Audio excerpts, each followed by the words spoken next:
ತುಂಬಾ ತುಂಬಾ ಪ್ರಶ್ನೆಗಳಿದೆ. ಬಟ್ ಕಡೆಯದಾಗ ವಿಶೇಷ ಪ್ರಶ್ನೆ ನಮ್ಮ ಮೇಕಪ್ ಟೀಮಿಂದ ಸರ್, ನಿಮಗೆ ಕಡೆ ಪ್ರಶ್ನೆ. ಸರ್ ನಮಸ್ತೆ, ನನ್ನ ಹೆಸರು ವಿನಯ್ ಅಂತ ಮೇಕವರ್ ಟೀಮಿಂದ. ಈ ರಾಜಕೀಯ ವ್ಯಕ್ತಿಗಳು ನಾಟಕ ಆಡ್ತಾರೆ ಅಂತ ಹೇಳ್ತಾರೆ. ಬಟ್ ನಾನು ರಾಜಕೀಯವಾಗಿ ಕೇಳಲ್ಲ. ಬಟ್ ನೀವು ರಾಜಕೀಯಕ್ಕೆ ಎಂಟ್ರಿ ಕೊಟ್ಟ ಮೇಲೆ ಎಷ್ಟು ಬಾರಿ ನೀವು ಮೇಕಪ್ ಹಾಕಿಸ್ಕೊಂಡಿರ್ಬೋದು, ಇದೊಂದು ಕ್ವಶನ್ನು. ಮತ್ತಿನ್ನೊಂದು, ನಿಮ್ಗೆ 75 ವರ್ಷ, ನಿಮ್ಮ ರೀತಿ ಮಾತಾಡಲಿಕ್ಕೆ ಹ್ಯಾಂಡ್ ಮೂಮೆಂಟ್ಸ್ ಎಲ್ಲ ಮಾಡ್ಲಿಕ್ಕೆ ನನಗೇನೆ ಆಗಲ್ಲ. ಸೀರಿಯಸ್ ಆಗಿ ಅಷ್ಟು ಜೋಶಲ್ಲಿ ಮಾತಾಡ್ತೀರಿ.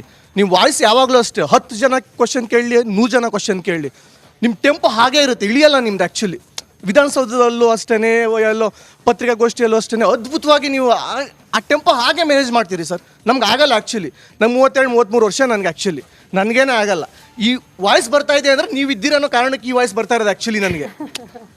ಹಾಗಾಗಿ ಪ್ರತಿನಿತ್ಯ ಅಂದರೆ ದಿನನಿತ್ಯದ ಜೀವನದಲ್ಲಿ ನೀವು ಆಹಾರ ಯಾವ ರೀತಿ ಇರುತ್ತೆ ಅಂದರೆ, ನಾವು ಇಡ್ಲಿ ತಿಂತೀವಿ, ಮಧ್ಯಾಹ್ನ ಏನೋ ಸ್ವಲ್ಪ ಮುದ್ದೆ ತಿಂತೀವಿ, ಈ ರೀತಿ ಇರುತ್ತೆ. ಬಟ್ ನಿಮ್ಮ ಆಹಾರದ ಪದ್ಧತಿ ಯಾವ ರೀತಿ ಇರುತ್ತೆ, ಜೊತೆಗೆ ಈ ಯೂತ್ಗೆ ಸ್ಮೋಕ್ ಮಾಡ್ತಾರೆ, ಡ್ರಿಂಕ್ಸ್ ಮಾಡ್ತಾರೆ, ಎಲ್ಲವೂ ಇದೆ, ಎಲ್ಲ ಚಟಗಳು ಜಾಸ್ತಿ ಇದೆ. ಅದ್ರ ಬಗ್ಗೆ ಆಗ್ಬೋದು. ಯೂತ್ಗೆ ಯಾವ ಸಂದೇಶವನ್ನು ಕೊಡ್ತೀರಿ, ನಿಮ್ಮ ದಿನನಿತ್ಯದ ಫುಡ್ ಯಾವ ರೀತಿ ತಗೊಳ್ತೀರಿ ಅಂತ ಅಂದ್ಬಿಟ್ಟು. Thank you sir. ಬುಡಕ್ಕೆ ಕೈ ಹಾಕ್ಬಿಟ್ಟಲ್ಲಪ್ಪ. ನಾನು ಹೇಳಿದ್ನಲ್ಲ, ನಾನು RSS ಇಂದ ಬಂದವನು. ನಾನು ಮಾಂಸಾಹಾರದ ಜಾತಿಯಲ್ಲಿ ಹುಟ್ಟಿದನು. ನನಗೆ ಈ ಡ್ರಿಂಕ್ಸು, ಸಿಗರೇಟು ಇವೆಲ್ಲವೂ ದುಶ್ಚಟಗಳು ಅಂತ RSSಗೆ ಪ್ರಾರಂಭದಲ್ಲಿ ಚಿಕ್ಕ ವಯಸ್ಸಿಂದ ಹೋಗಕ್ಕೆ ಶುರು ಮಾಡಿದ್ನಲ್ಲ, ಆವಾಗಲೇ ನನಗೆ ಗೊತ್ತಾಯಿತು ಇಂಥ ದುರಭ್ಯಾಸಗಳನ್ನ ಕಲಿಬಾರ್ದು. ಆಯಿತು, ಹಾಗಾದ್ರೆ ಮಾಂಸ ತಿನ್ನೋದು ಬಿಡು ಅಂತ ಹೇಳಿದ್ರು ಅವರು. ಎಲ್ಲೂ ಹೇಳಿಲ್ಲ, ನೀನೇನು ಬೇಕಾದ್ರೆ ಊಟ ಮಾಡು, ಆದರೆ ನಿನ್ನ ಮನೆಗೆ ತಕ್ಕಂತೆ ನೀನು ನಡ್ಕೋ. ಹೂ ಅಂತಿದ್ದೆ ನಾನು. ನಮ್ಮ ಮನೇಲೂ ನನಗೆ 365 ದಿನವೂ ಮಾಂಸ ಬೇಕಿತ್ತು. ಎಷ್ಟು ಜನ ಟಿ ವಿನಲ್ಲಿ ಹೇಳ್ತೀನಿ, ನೋಡ್ತಿರ್ಬೇಕಾದ್ರೆ ಒಪ್ತಾರೋ ಬಿಡ್ತಾರೋ ಗೊತ್ತಿಲ್ಲ. ಸತ್ಯ ಹೇಳ್ತಾ ಇದ್ದೀನಿ, 365 ದಿನವೂ ನಾನು ಮಾಂಸ ತೊಗೊಳ್ತಾನೇ ಇದ್ದೆ. ಆದರೆ ನಮ್ಮ ಮನೆಯಲ್ಲಿ ನನ್ನ ಹೆಂಡತಿ, ನನ್ನ ಮಕ್ಕಳು, ಹೆಣ್ಮಕ್ಳುಗಳು, 4 ಜನ ಹೆಣ್ಮಕ್ಳು ಪೂಜೆ ಮಾಡ್ತಾನೇ ಇರ್ತಾರೆ. ಅವರು ಪೂಜೆ ಮಾಡೋಂಥ ಏಕಾದಶಿ, ಭಾನುವಾರ ನನ್ನ ಮಂದೇವ್ರ ವಾರ, ಅವತ್ತು ಅದೇ ರೀತಿ ರಾಘವೇಂದ್ರ ಸ್ವಾಮಿ ಗುರುವಾರ, ಈ ರೀತಿ ಕೆಲವು ದಿನಗಳು ನಮ್ಮ ಮನೆಯಲ್ಲಿ ನಾನ್ ವೆಜ್ ಮಾಡಲ್ಲ. ನಾನು ಜಗಳ ಮಾಡ್ತಿದ್ದೆ, ಯಾಕೆ ಮಾಡಲ್ಲ, ನೀವು ತಿನ್ಬೇಡ್ರಿ, ನಾವು ತಿಂತೀವಿ ಅಂತ. ಆದರೆ ಬರ್ತಾ ಬರ್ತಾ ಬರ್ತಾ ನನಗೇನು ಅನ್ನಿಸ್ತು, ಪೂಜೆ ಮಾಡೋರು ಯಾರು ಒಳ್ಳೇದಕ್ಕೋಸ್ಕರ ಮಾಡ್ತಾರೆ? ಅವರು ಮನೆಯಲ್ಲಿಂಥ ಗಂಡಸರು ಹೊರಗಡೆ ಹೋಗ್ತಾ ಇದ್ದಾರೆ, ಅವ್ರು ಒಳ್ಳೇದಕ್ಕೋಸ್ಕರ ಪೂಜೆ ಮಾಡ್ತಾರೆ. ಅವರು ಮಟನ್ ತಿನ್ನಬೇಕು ಅಂತ ಆರಾಮ್ ಮಾಡ್ಕೊಂಡು ತಿನ್ಬೋದು ಹೆಣ್ಮಕ್ಳು, ಅವ್ರು ಮಾಡ್ಕೊಂಡು ತಿನ್ನಲ್ಲ. ನಮ್ಮ ಒಳ್ಳೇದಕ್ಕೆ ಪೂಜೆ ಮಾಡ್ತಾರೆ ಅವರು.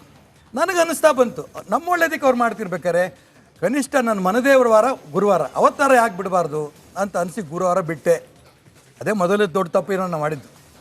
ಆಯಿತು, ಅದಾದ್ಮೇಲೆ ನಮ್ಮ ಮನೇಲಿ ಹೇಳಿದೆ, ಬಂತು ನನ್ನ ಹೆಂಡತಿ ಬಂದು ಹೇಳಿದೆ, ಗುರುವಾರ ಇನ್ಮೇಲೆ ಭಾನುವಾರ ತಿನ್ನಲ್ಲ ಅಂತ. ಅದಾದ ನಂತರ ಇನ್ನೊಂದು ಹೇಳಿದ್ರು, ಏಕಾದಶಿ ದಿನ ಅನೇಕರು ಒಂದು ತೊಟ್ಟು ನೀರು ಕುಡಿಯಲ್ಲ. ನಮ್ಮ ಮನೇಲಿ ಏಕಾದಶಿ ಮಾಡ್ತಾರೆ, ಬೆಳಗ್ಗೆಯಿಂದ ಪೂಜೆ ಮಾಡಿ ಸಂಜೆ ತನಕ ಮಾಡಿ ಸಂಜೆ ಸ್ವಲ್ಪ ಅಲ್ಪ ಆಹಾರ ತಗೋತಾರೆ. ಅವರು ಏಕಾದಶಿನೂ ಕೂಡ ನಾವು ತಿನ್ನಲ್ಲ, ನಿಮ್ಮ ಇಷ್ಟ ಬಂದಂಗೆ ಮಾಡಿ ಅಂದರು. ನಾನು ಏಕಾದಶಿ ದಿನ ತಿನ್ನೋದಿಲ್ಲ.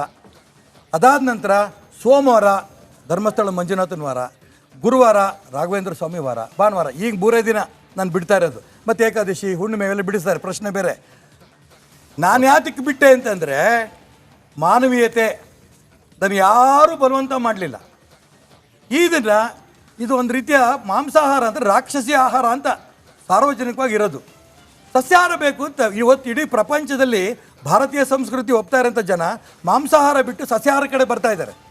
ನಮ್ಮ ಮನೆಯಲ್ಲಿ ನಮ್ಮ ಒಳ್ಳೇದಕ್ಕೋಸ್ಕರ ಪೂಜೆ ಮಾಡ್ತಿರೋರು ಅವರೆಲ್ಲರೂ ಕೂಡ ಇಂತಿಂಥ ದಿನ ನಾನ್ ವೆಜ್ ತಿನ್ನಬಾರ್ದು ಅಂತ ತೀರ್ಮಾನ ಮಾಡಿದಾಗ ನಾನು ಆ ರೀತಿ 3 ದಿನ ಭಾನುವಾರ ಸ್ವಲ್ಪ ತಡೆಯೋಣ, ಭಾಳ ಇಂಪಾರ್ಟೆಂಟು. ಯಾಕಂದರೆ ಈಗ ನೀವು ಪ್ರಶ್ನೆ ಕೇಳಿಬಿಟ್ರಿ ನನಗೆ, ನಾನು ಇವತ್ತು ತಿಂತಿದ್ದೀನಿ ಜನ ಅಂದ್ಕೊಂಡಿರ್ಬೋದು. ಭಾನುವಾರ ಮಂದೇವ್ರ ವಾರ, ಸೋಮವಾರ ಧರ್ಮಸ್ಥಳ ಮಂಜುನಾಥನ ವಾರ, ಗುರುವಾರ ರಾಘವೇಂದ್ರ ವಾರ, ಈ 3 ದಿನ ತಿನ್ನಲ್ಲ. ಆಮೇಲೆ ಹುಣ್ಣಿಮೆ, ಅಮಾವಾಸ್ಯೆ ಈ ಥರ ದಿನ ತಿನ್ನೋದಿಲ್ಲ. ವಿಶೇಷವಾದ ರಥೋತ್ಸವ ತಿನ್ನಲ್ಲ. ಇದು ನಾನು ಕೊನೆಗೆ ಗೊತ್ತಿಲ್ಲದೆ ತಿಂದ್ಬಿಡ್ತೀನಿ. ಯಾರೋ ಸ್ನೇಹಿತರು ಕರ್ಕೊಂಡು ಹೋಗ್ಬಿಡ್ತೀನಿ. ನಿಮಗೂ 33 ವರ್ಷ ಅಂತೀರಿ, ಭಾಳ ಜನ ಜೊತೆ ಹೋಗ್ತಿರ್ತೀರಿ ನೀವು. ಅಲ್ಲಿ ಹೋದಂಥ ಸಂದರ್ಭದಲ್ಲಿ ಏನೇನು ತೊಗೋತೀರಿ ನಂಗೆ ಸಂಬಂಧ ಇಲ್ಲ, ನೀವು ತೊಗೊಳ್ಳಿ.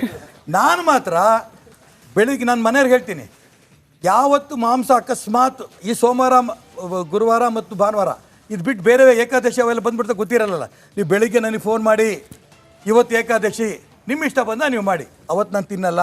ಹೀಗೆ ಹೆಣ್ಮಕ್ಳು ನನ್ನ ಕಣ್ ತರಿಸಿದ್ದಾರೆ. ಅವ್ರು ಪೂಜೆ ಮಾಡೋದು ನನ್ನ ಒಳ್ಳೇದಕ್ಕೆ. ಹಾಗಾಗಿ ಇದು ನನ್ನ ಆಹಾರ ಪದ್ಧತಿ. ನಾನು ಹುಟ್ಟಿದಾಗಿಂದ ಇವತ್ತಿನ ತನಕನೂ ಒಂದೇ ಒಂದು ಸರಿ ಸ್ಮೋಕ್ ಮಾಡಿಲ್ಲ, ಒಂದು ಡ್ರಾಪ್ ಕೂಡ ಕುಡ್ದಿಲ್ಲ.